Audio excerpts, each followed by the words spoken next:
Zuerst geht's ewig lang hin und her, was das mit der schierchen Wand geschehen soll. Aber schließlich macht der Sascha nachher nur einen neuen Vorschlag und der taugt alle miteinander.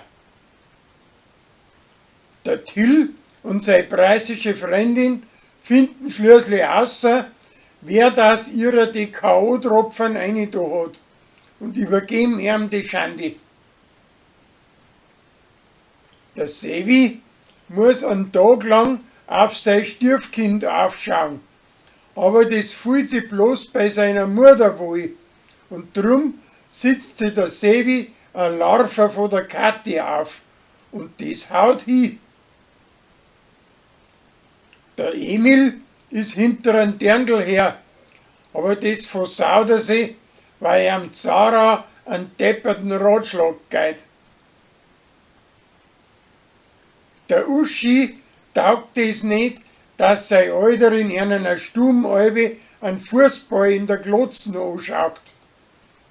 Das ändert sich aber und schließlich lohnst Leni und der sein Alten auch noch ein dazu. Danach misst ihren Blutdruck und stellt fest, dass der viel zu hoch ist.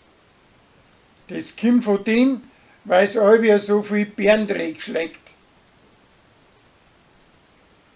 Der Pfarrer kommt auf Lansing zurück und macht Schluss mit der Tina.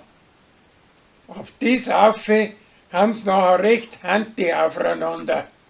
Und an Till fällt das auf. Der Wickerl tat noch gerne eine Geschichtel schreiben über den Michi, wie der als ein Psuffener seine Oldtimerhalle angekennt hat. Der wird aber hübsch beize, wie er ihm deswegen ausfragt.